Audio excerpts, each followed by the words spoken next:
Good morning. Today is July 2nd, 2020. It is a Thursday. Today, and for the next few installments of the video blog, we're going to do something a little different. We're not going to focus on a particular Bible passage or book, but rather we're going to focus on prayer.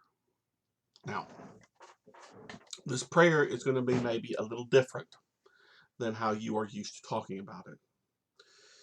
In a way, this is something I have talked about with us before, if you are a member of my congregation.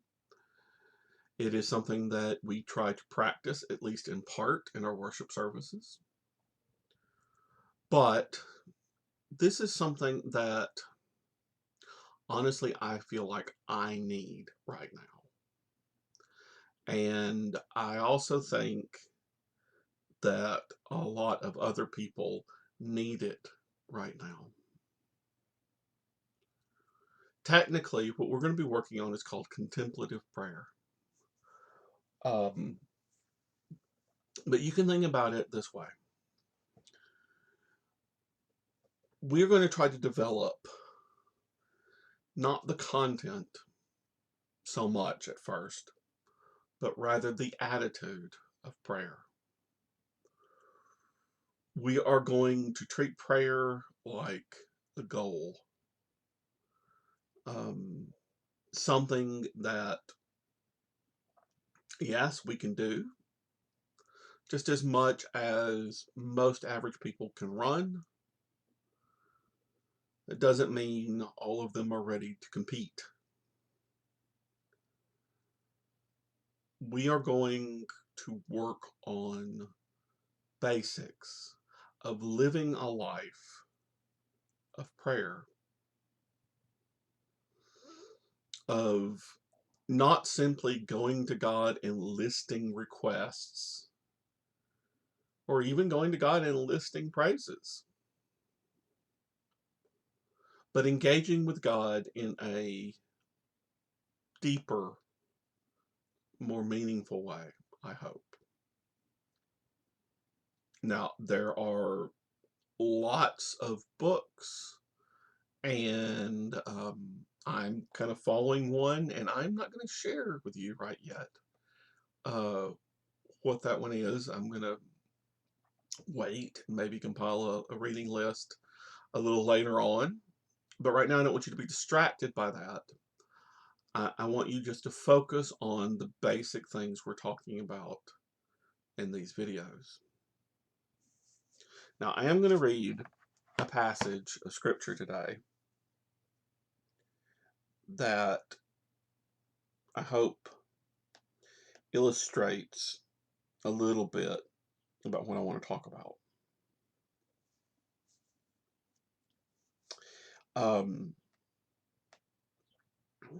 This is 1 Kings 19, 11 through 13. And again, if you're a member of my congregation or you know me, that the story of Elijah is very meaningful to me in my call. And so this is, of course, part of that story and has special meaning for me. God said, "Go and stand on the mountain before the Lord. The Lord is about to pass by." And there was a great wind, so strong that it was splitting mountains and breaking rocks in pieces before the Lord. But the Lord was not in the wind. After the wind, an earthquake. The Lord was not in the earthquake. After the earthquake, a fire. The Lord was not in the fire. And after the fire, a sound of sheer silence. When Elijah heard it, he wrapped his face in his mantle and went out and stood at the entrance of the cave. Now, if you know the story, you know that it was in that moment of sheer silence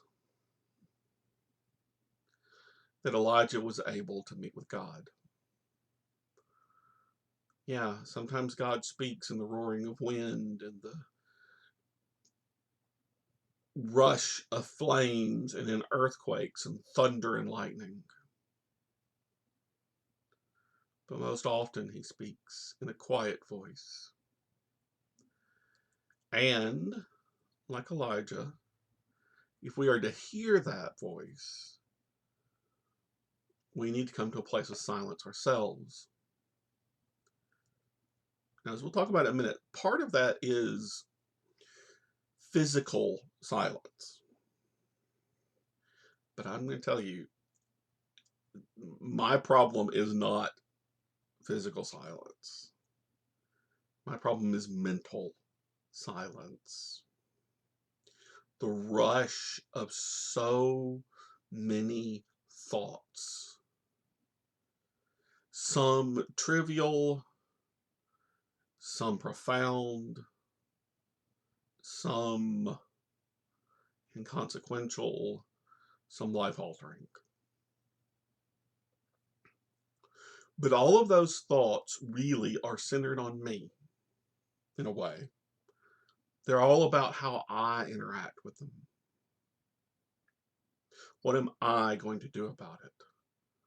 What do I think about it? If we're going to engage with God, the first thing we need to practice is stillness and silence so that we can hear his voice. And so, in this, I'm going to try to give you some practical suggestions on what to do. First of all, when we begin to pray, and we're not worried yet about any content of prayer. We are solely talking about becoming that person who can pray in a new and meaningful way, in a very ancient way. First thing is to position yourself. Now, yes, you can pray anywhere at any time, and you should. And yes, 1 Thessalonians 5:17 says, pray without ceasing. Although the word there in Greek doesn't mean non-stop. It means regularly reoccurring. So it's not really constantly.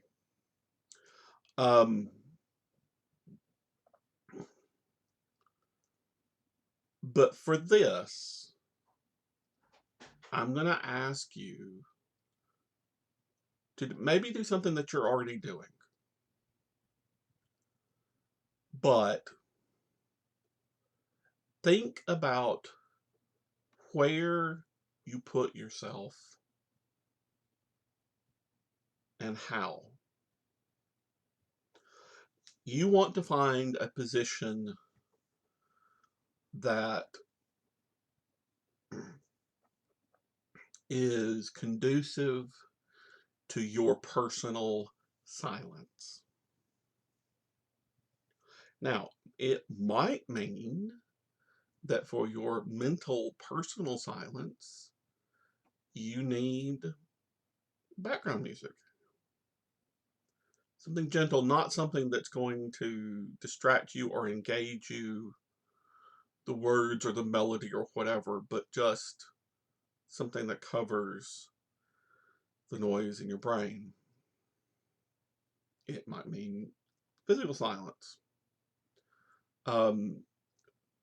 There's plenty of stuff out there on postures of prayer. And even some things that aren't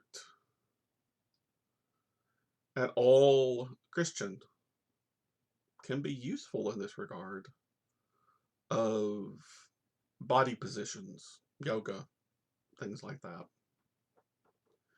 But the important thing is what works for you, not something that you're going to be thinking about your body, about yourself, focusing on an itch or a pain, but a place where you can physically relax. It might be your easy chair. It might be laying in your bed. It might be sitting in a straight back chair at a kitchen table. It might be cross-legged on the floor. It might be on your knees with your face down and your arms stretched out in front of you. I can't tell you what is best for you. You might have to experiment. Now, once you find that place, I want you to be aware of yourself and your surroundings. Okay? Be mindful of the temperature, of what you are feeling. And I know, this sounds weird for a very task-oriented society and for a programmed Christianity.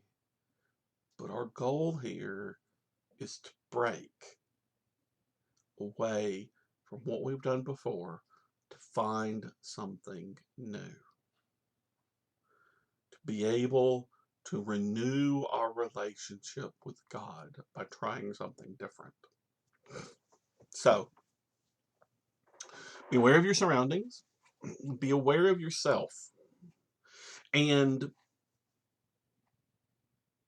slowly relax each part of your body.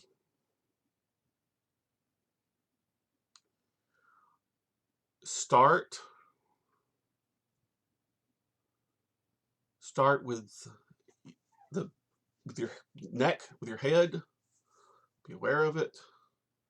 Maybe even tense it a little bit. Relax. Your chest, your shoulders, your arms, your hands, your torso, your thighs, your calves, your feet.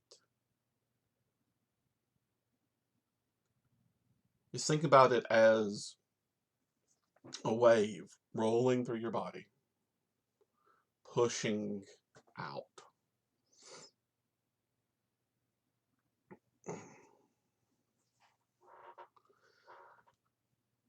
And then once you've done that, let it go. Let that feeling of the awareness of your body go and breathe. In through your nose. Hold it. 3, 2, 1. Out through your mouth. In through your nose. Hold it. 3, 2, 1. Out through your mouth. Do that. Well, suggestions I see is anywhere from 3 to 5. So let's just say 4. Do that 4 times.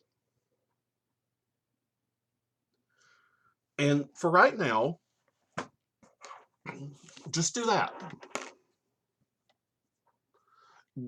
Don't stop doing any other prayerful things that you may be doing, any other devotional things you may be doing.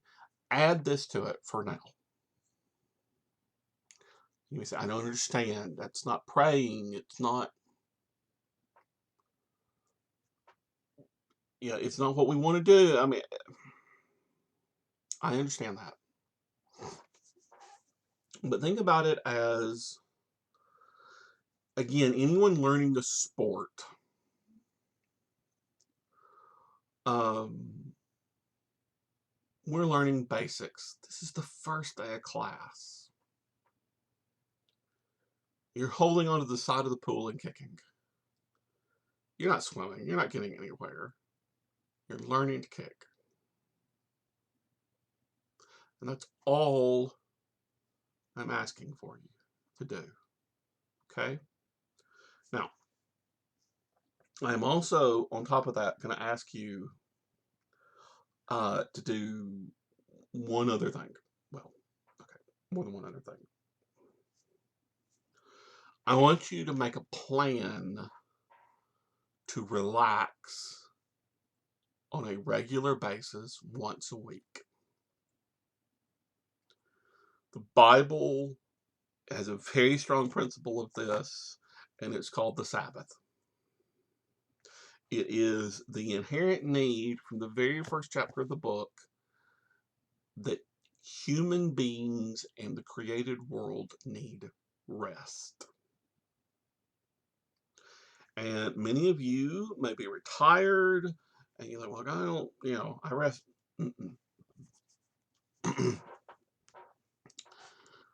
Something definite, something regular, something relaxing. And Americans have a hard time with relaxing. We want to work at our fun. I'm asking not to work. Well, spending time with my grandchild is fun and I enjoy it. Yeah, but it's also tiring and working.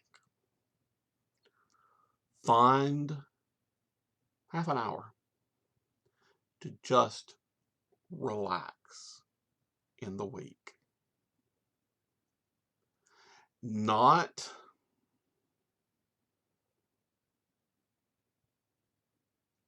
do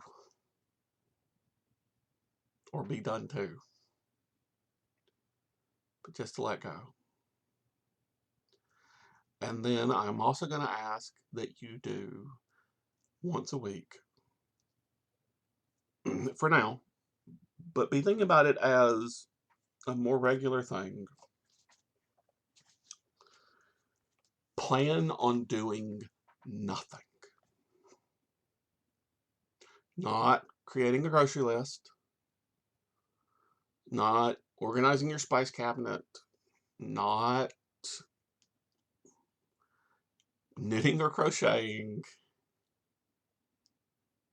nothing.